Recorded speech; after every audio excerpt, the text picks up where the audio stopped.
Hey guys, how's it going? Hope you're doing well. My name is Crown, and today I'm going to read you some very interesting stories that I hope that you're gonna love. And now, without further ado, let's go!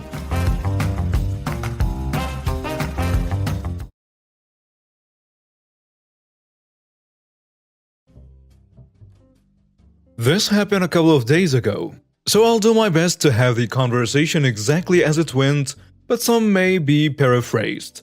For context, I work nights in a gas station. About a week ago, a couple of kids, probably no more than 15 or 16 years old, who are semi-regulars, as in I've seen them a few times before but not often enough to know them, came in around 2 a.m. and pulled a runner on me with around $30 in drinks and snacks.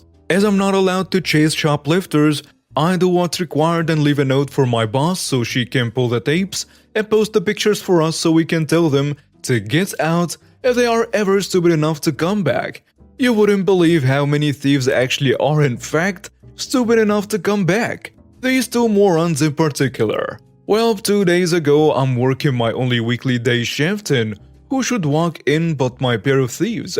And who do they have with them? One of their mothers. I immediately buckle down and tell them they need to go now. The following is how the conversation went. Karen will be the mother in the story. The two thieves walk in. You two need to go right now, I tell them. First kid tells me, "For what?" And the other, "We didn't even do anything." You know exactly what you did, and you're banned from this store. You can leave on your own feet, or leave with a police escort. You choose. They leave and go back to the car waiting for them at the bomb.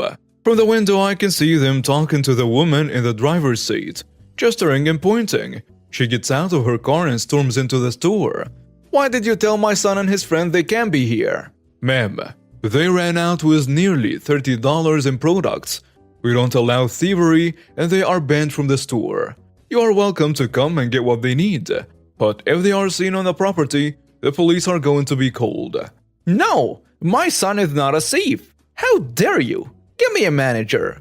"Gladly. She doesn't know my manager has less patience for customer nonsense than I do. Since the store isn't very big, she's already heard this exchange from the office. I bring her out, and she says exactly what I did."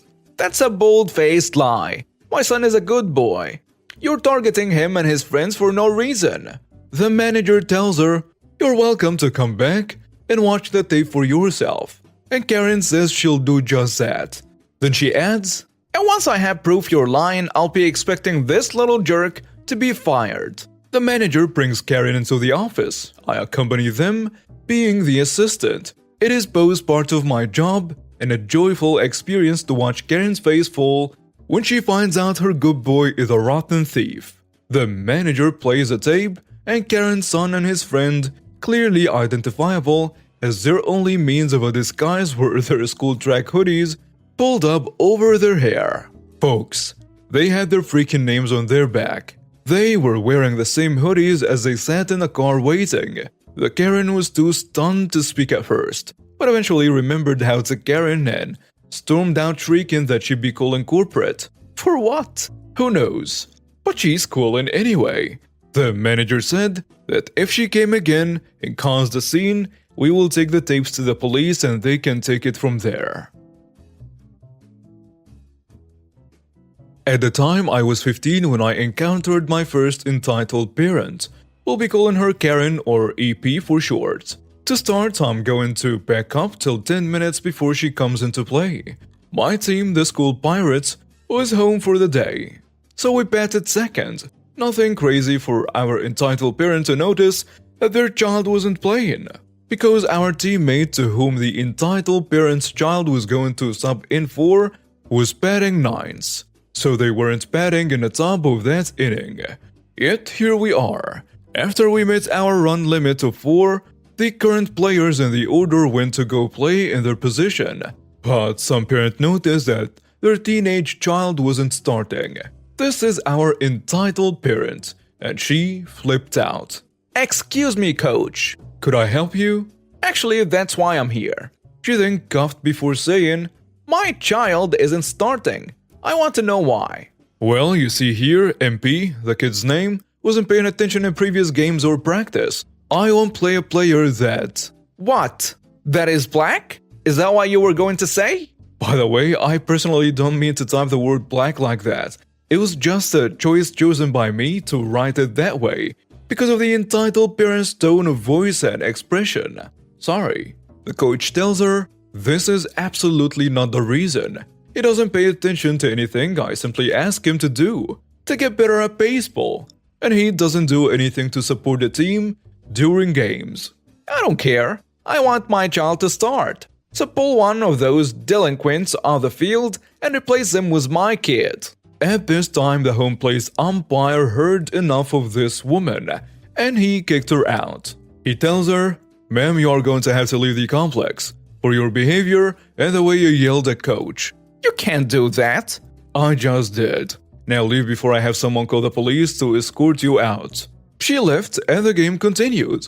But the entitled parent came back and was given a second chance to leave the complex. In the first inning where her kid was playing, we could hear her screaming at the top of her lungs at her kid to cheer him on. We were batting at the time anyone noticed. Ma'am, I told you to leave and you had your only chances. As the oldest player on the team and practically the manager, I decided to call my father, the officer on duty in our small town. The game was paused until she was gone. Ultimately, she was banned from coming to any activities at the sportsplex for the rest of the high school season, even though we are in junior high. Edit. That day we won 4-2, ending on the 5th of 5 innings. Hope this kinda makes your day, and teaches dumbfounded people not to complain that their child is not entitled to start on a sports team. So, some backstory first. I work at a large grocery store chain as someone who stocks groceries, replaces items that have been left or returned throughout the day, and various other chores around the store. It's a pretty small one, so most of the employees can do almost all the tasks. So this particular night I was putting away a cart of items that customers decided they didn't want, overstock, or were damaged. There was a separate area where damaged items went, obviously. Now I should preface this with the fact that I am not completely deaf. I can faintly hear things like slamming doors, loud phones, ringtones, and some things like that. Though I can't hear voices at all, even loud yelling. While I'm deaf, I know sign language. Have a large pin and lanyard that I wear that informs people that I'm in fact deaf. In addition to this, I have a small notebook that has a variety of pre-written responses to questions, sort of like flashcards. Though communication is difficult sometimes, I try my best to make things work, and I'm very prepared. Most people are understanding. They work with me and we get through the conversation. Some kind people even sign with me. That always makes me smile. I'm pretty young and don't look the typical hearing impaired person. So when people sometimes get a little grumpy because I didn't respond right away, they are very apologetic when they find out. Not this time though. This is where the story gets good. In the cast we have the deaf teenager, me, the crazy Karen, the nice customer, and the store manager. And also the regional/district manager. So I'm mulling along one evening and decided to get an early start on the overstock from the day, which was filling a shopping cart to the max. Since this was earlier than I normally began, there were more people still in the store as opposed to when I usually started. No big deal. I started anyway. About half a shopping cart later, I'm in the paper towel section when I feel someone roughly poke me in the shoulder. I jump and turn around startled to see this lady. She's taller than me, and I'm no slouch, I'm 6 foot tall. She's very thin, probably mid-50s. Frizzy blonde hair, only held back by a pride red hat atop her head. This back in September of 2022, and of course she doesn't have a mask on. She begins to what I assume was yell, judging by the aggressive look on her face. I begin to point to my lanyard and ears, trying to communicate that I can't hear her. According to the nice customer who I will introduce in a moment, she was saying things like, "I'm talking to you. I've been trying to get your attention for 5 minutes. She then takes a step forward and grabs my lanyard. yanking it violently and it gets unsnapped from around my neck. She throws it to the ground, and at this point I'm very nervous and beginning to panic. I try to actually say that I can't hear her, but I'm not sure how it came out, as I've never actually heard my own voice. My partner says it sounds very cute though. It is at this point the nice customer enters the picture. I see him round the corner, a 30-something-year-old man I assume, rounds the aisle and walks up to the crazy Karen, asking what the problem was. This is all what he wrote down for me, saying what he said after the incident. The nice customer looks over to me and I frantically point to the pen on my mask and grab my notebook and scribble down I'm deaf and I don't know why she's yelling at me. The nice customer turns to the crazy Karen and they exchange some words. Things like, "Can't you see he's deaf? Why are you yelling at a kid like that?" And responses like, "He's not deaf. He's just ignoring me because he's a lazy little jerk." This goes on for a few minutes and I finally begin to cry as this has caused a scene with people starting to surround us. It finally attracted the attention of my two managers, the store manager and the district manager. The store manager walks up to me while the district manager walks up to the nice customer and the crazy Karen, who have now really started shouting at each other. The store manager knows sign language and asks me if I'm alright. I say I am and wipe the tears from my face and grab my lanyard from the ground. The store manager tells me to go grab my things and wait for her in the employee break room. About 15 minutes later, the two managers walked in with a police officer and the crazy Karen had been arrested. Store manager explains to me in sign language that the crazy Karen had been arrested for third-degree assault and the officer needed a written statement and asked if I wanted to press charges. I happily say yes and give my statement. The nice customer stuck around and I wrote him a thank you note. The store manager also gave him a gift card for being an upstanding citizen. That was by far the worst experience I have ever had with a customer. But I'm thankful that awesome people like the nice customer, the store manager, and the district manager exist. Also, the crazy Karen got sentenced to a few months in jail, probation, and was fined a hefty amount. So one day, I was traveling back home from Orlando to Miami with my girlfriend and my son, male 5. There were 4 seats in the place we were sitting, me in a seat, girlfriend on the opposite seat, with the son aside. And here comes the entitled mother with her daughter, age 6 to 8. There was only one seat available in the wagon next to my girlfriend. "Excuse me, could your son please sit on your lap? We are tired of standing." My girlfriend tells her, "We have reserved this seat earlier, ma'am." "Your son is obviously younger, so he should sit on your lap." I say, "How about my son is already comfortable in here? Maybe you should put your daughter on your lap. There is one free spot here." "But she wouldn't be comfortable." Around 2 minutes of arguing, she got furious and said, "Fine. How about I get the security?" "Go on. We were here first already." The moment I said this, the ticket inspector came in our wagon hearing our screaming. "What's going on?" "This man tried to stab me with a knife. He took it out of his pocket and threatened me and my daughter." Actually, this isn't true.